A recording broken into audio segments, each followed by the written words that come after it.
Hello, അസ്സലാമു അലൈക്കും. ഇന്ന് ഞാൻ വന്നിട്ടുള്ളത് നല്ലൊരു ബീഫ് കറീൻ്റെ റെസിപ്പി ആയിട്ടാണ് കേട്ടോ. ഇന്ന് വെള്ളിയാഴ്ച അല്ലേ, ഇന്നത്തെ വിശേഷം തന്നെയാണ് കേട്ടത്. ഈ ബീഫ് കറി എല്ലാത്തിനും നല്ല കോമ്പിനേഷനാണ്. ചോറിക്കും ചപ്പാത്തിക്കും പൊറാട്ടയ്ക്കും പത്തിരിക്കും പുട്ടുക്കും ഒക്കെ നല്ല കോമ്പിനേഷനാണ്. ഇതുപോലൊരു കറി ഉണ്ടാക്കിയിട്ടുണ്ടെന്നുണ്ടെങ്കിൽ നല്ല കപ്പ കിട്ടുകയാണെന്ന് പാൽക്കപ്പൊക്കെ ആണെന്നുണ്ടെങ്കിൽ പറയും വേണ്ട, നല്ല അടിപൊളി ടേസ്റ്റുള്ള ഒരു ബീഫ് കറിയാണ്. അപ്പോൾ എങ്ങനെ ഉണ്ടാക്കാൻ നോക്കട്ടോ. അപ്പോൾ ഞാനിത് കുക്കറിലാണത് വേവിക്കണത്. മൺചട്ടിയിൽ വേണമെങ്കിൽ അങ്ങനെ വേവിക്കട്ടോ, കുഴപ്പമൊന്നുമില്ല.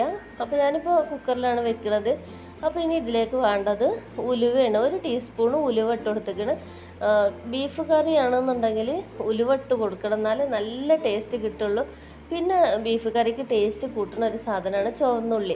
അത് നിങ്ങൾ എത്ര വേണമെന്നുണ്ടെങ്കിലും ചുവന്നുള്ളി ഇട്ട് കൊടുത്താൽ അത്രയ്ക്കും ടേസ്റ്റ് കൂടും. സവാള ഒഴിവാക്കിയിട്ട് മുഴുവനും ചുവന്നുള്ളി ഇടാൻ കഴിയുന്നുണ്ടെങ്കിൽ അത്രയും നല്ലതാണ്.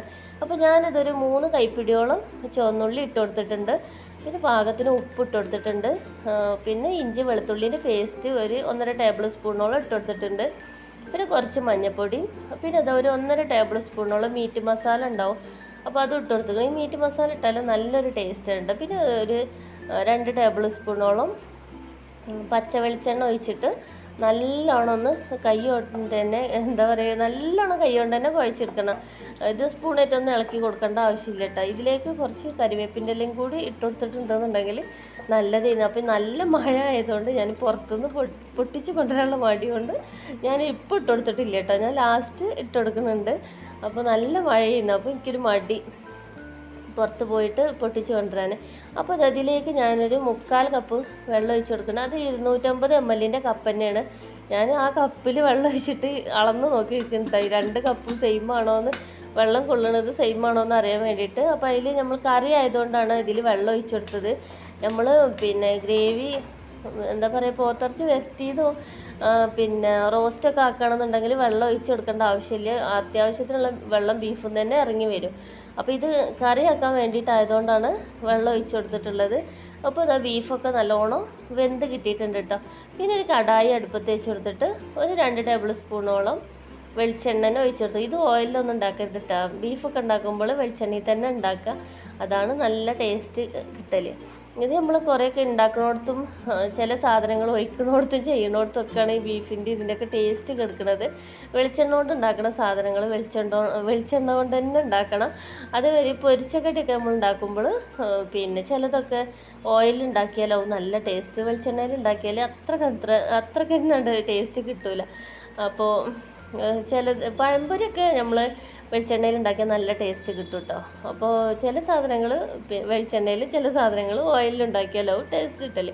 അപ്പോൾ ഇറച്ചിക്കറിയും മീൻ കറിയൊക്കെ താളിക്കൊക്കെ ആണെന്നുണ്ടെങ്കിൽ നമുക്ക് വെളിച്ചെണ്ണ തന്നെ എടുക്കാം. ഇപ്പോൾ സവാളൊക്കെ നല്ലോണം ഒന്ന് വാടി വന്നിക്കണം. അപ്പോൾ അതിലേക്ക് ഞാൻ ഇഞ്ചി വെളുത്തുള്ളിയും കുറച്ച് ഇട്ട് കൊടുത്തിട്ടുണ്ട് കേട്ടോ. അപ്പോൾ നമ്മൾ ഈ സവാള വാടി വരാൻ കുറച്ച് ടൈം എടുക്കുകയാണെന്നുണ്ടെങ്കിൽ ഒന്ന് മൂടി വെച്ച് കൊടുത്താൽ മതി. പിന്നെ ഞാൻ ഇതിലേക്ക് കുറച്ച് പൊടികൾ ഇട്ട് കൊടുക്കുന്നുണ്ട്. 1/2 സ്പൂണ് മഞ്ഞൾപ്പൊടിയും, പിന്നെ 1 ടേബിൾ സ്പൂണോളം കാശ്മീരി ചില്ലിയാണ് ഇട്ട് കൊടുത്തിട്ടുള്ളത്. 1/2 ടേബിൾ സ്പൂണ് നല്ല എരിവുള്ള മുളകും പൊടി ഇട്ട് കൊടുത്തിട്ടുണ്ട്. 2 ടേബിൾ സ്പൂണോളം മല്ലിപ്പൊടി ഇട്ട് കൊടുത്തിട്ടുണ്ട് കേട്ടോ. പിന്നെ 1/2 ടേബിൾ സ്പൂണ് ഗരം മസാലയും കൂടി ഇട്ടിട്ട് നല്ലോണം ഒന്ന് വഴറ്റി കൊടുക്കുക. അതിൻ്റെ പച്ച ആ സ്മെല്ലും ഒരു ചുവക്കെ ഉണ്ടല്ലോ, അതൊക്കെ ഒന്ന് മാറണ വരെ ഒന്ന് ഒരു 3-4 മിനിറ്റോളം നല്ലോണം വഴറ്റി കൊടുക്കുക. അപ്പോൾ വഴറ്റിക്കണമെന്ന് മനസ്സിലാവും, നല്ലൊരു മണം വരും കേട്ടോ. ഈ മസാലകളൊക്കെ കൂടി വെളിച്ചെണ്ണയിൽ മൊരിഞ്ഞതിൻ്റെ ഒരു മണം വരും. അപ്പോൾ നമുക്ക് മനസ്സിലാക്കാം നമുക്ക് മസാലകളൊക്കെ നല്ല പാകത്തിനായി കിട്ടിയിരിക്കണമെന്ന്. അങ്ങനെ ആകുമ്പോഴാണ് നമ്മൾ ബീഫ് ഇട്ട് കൊടുക്കേണ്ടത്. അപ്പോൾ ഇതാ ബീഫ് ഇട്ട് കൊടുക്കണതിന് മുന്നേ നമ്മൾക്ക് തക്കാളി ഇട്ട് കൊടുക്കണം. ഞാൻ ബീഫ് വരട്ടുകയാണെങ്കിലും റോസ്റ്റ് ആക്കുകയാണെങ്കിലൊന്നും തക്കാളി ഇട്ട് കൊടുക്കലില്ല. തക്കാളി ഇട്ട് കൊടുക്കേണ്ട ആവശ്യമില്ല കേട്ടോ. അപ്പോൾ ഇത് കറിയല്ല ആക്കണത്. അപ്പോൾ നേരിയൊരു പുളി കിട്ടാൻ വേണ്ടിയിട്ടാണ് ഞാൻ നല്ലോണം പഴുത്തിട്ടുള്ള 2 തക്കാളി ഇട്ട് കൊടുക്കുന്നത്. അപ്പോൾ ഞാനിതപ്പോൾ 2-3 തണ്ട് കരിവേപ്പിൻ്റെ ഇല നല്ല ഫ്രഷ് ആയിട്ടുള്ളത് ഊരി കൊടുത്തിട്ട് ഇട്ട് കൊടുക്കുന്നുണ്ട് കേട്ടോ. അപ്പോൾ ഇനി ഇതൊന്ന് ഒരു 2-3 മിനിറ്റ് മൂടി വെച്ചിട്ടുണ്ടെന്നുണ്ടെങ്കിൽ നമ്മളിങ്ങനെ വഴറ്റി കൊടുക്കേണ്ട ആവശ്യമൊന്നുമില്ല. തക്കാളിയൊക്കെ പെട്ടെന്ന് തന്നെ നല്ല സോഫ്റ്റായിട്ട് വരും. നമ്മൾ കയ്യിലേറ്റ് സ്പൂണായിട്ട് എന്തെങ്കിലും ഒന്ന് ഉടച്ച് കൊടുത്തിട്ടുണ്ടെന്നുണ്ടെങ്കിൽ പെട്ടെന്ന് തന്നെ നല്ലോണം പേസ്റ്റ് പോലെ കണ്ട് ആയി വരും കേട്ടോ. നമ്മൾ നല്ല പഴുത്ത തക്കാളിയാണല്ലോ ഇട്ട് കൊടുത്തിരിക്കുന്നത്. അപ്പോൾ പിന്നെ പെട്ടെന്ന് തന്നെ ആയി കിട്ടും.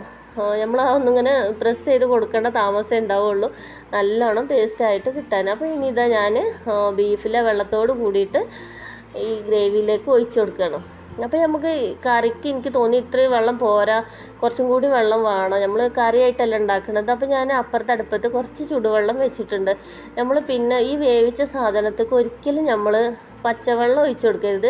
പച്ചവെള്ളം ഒഴിച്ചു കൊടുത്തിട്ടുണ്ടെന്നുണ്ടെങ്കിൽ അതിൻ്റെ ടേസ്റ്റേ മാറിപ്പോകട്ടോ, വേറെ എന്തോ ഒരു ടേസ്റ്റ് ആവും, ഒരു രുചി ഉണ്ടാവില്ല ആ സാധനത്തിന്. അത് എന്ത് സാധനത്തേക്കായാലും നമ്മൾ ഒന്ന് പാകം ചെയ്തതിൻ്റെ ശേഷം അതിക്ക് പച്ചവെള്ളം ഒരിക്കലും ഒഴിച്ചു കൊടുക്കരുത്, ചുടുവെള്ളം ഒഴിച്ചു കൊടുക്കട്ടോ. അപ്പം അങ്ങനെ ആരെങ്കിലുമൊക്കെ ചെയ്യണം, ചിലപ്പോൾ ബിഗിനേഴ്സായ കുട്ടികൾക്കൊന്നും അറിയില്ല, അങ്ങനെ ഒഴിച്ചു കൊടുക്കരുത്. ഒരു പച്ചവെള്ളം തന്നെ.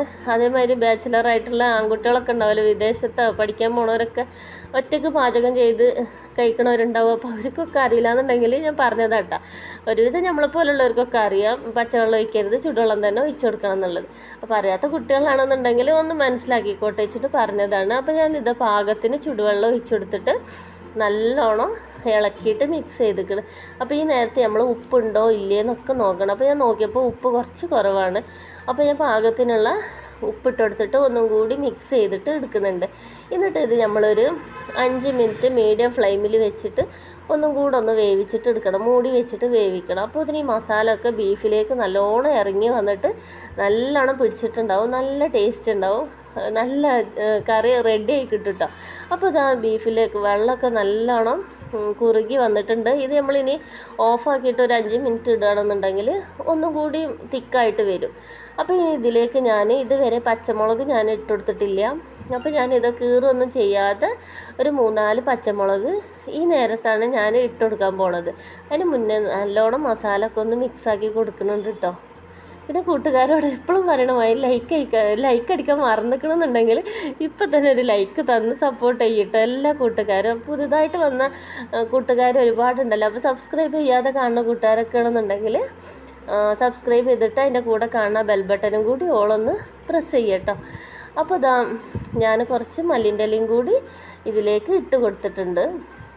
എന്നിട്ട് നല്ലോണം ഒന്ന് മിക്സ് ചെയ്യട്ടോ. പിന്നെ ഞാനൊരു കാര്യം കൂടി പറയാനുണ്ട്, ഞാനിതിലുള്ള എൻ്റെ പ്രൊഫൈലിൻ്റെ പിക്ചർ ഒന്ന് മാറ്റിയിട്ടുണ്ട്. എൻ്റെ ഫോട്ടോ ആയിരുന്നു ആദ്യം, അതൊന്ന് ഞാൻ മാറ്റിയിട്ട് വേറൊരു പ്രൊഫൈൽ വെച്ചിട്ടുണ്ട്. നമ്മളെ പേരിനും നൂറ തിരൂരിനും മാത്രമുള്ള പേരിനും ചെറിയൊരു വ്യത്യാസം വന്നിട്ടുണ്ട് കേട്ടോ. അപ്പോൾ എല്ലാവരും അതൊന്ന് ശ്രദ്ധിക്കുക. അപ്പോൾ എല്ലാവരും ഒന്ന് സപ്പോർട്ട് ചെയ്യുക, ഷെയർ ചെയ്ത് എന്താ പറയുക, നിങ്ങളെ ഫ്രണ്ട്സിനും ഫാമിലിക്കൊക്കെ ഒന്ന് ഷെയർ ചെയ്ത് കൊടുക്കുക കേട്ടോ, നമ്മളെ വീഡിയോ ഇഷ്ടമാവുകയാണെന്നുണ്ടെങ്കിൽ. അപ്പോൾ നല്ല ഗ്രേവിയൊക്കെ തിക്കായി വന്നപ്പോൾ ഞാനൊരു 1/2 ടേബിൾ സ്പൂണ് കുരുമുളകിൻ്റെ പൊടിയും 1/2 ടേബിൾ സ്പൂണ് ഗരം മസാലയും കൂടി ഇട്ട് കൊടുത്തിട്ടുണ്ട്. ഇനി വല്ലാതെ ഇളക്കൊന്നും വേണ്ട. ഇനി നമുക്ക് ഫ്ലെയിം ഓഫ് ചെയ്തിട്ട് ഒരു 1/2 മണിക്കൂറോ 1 മണിക്കൂറോ ഇത് അടച്ച് വെച്ചിട്ട് ബീഫ് കറി എടുക്കുക. അപ്പോഴേക്കാരം നല്ല ടേസ്റ്റ് കിട്ടും.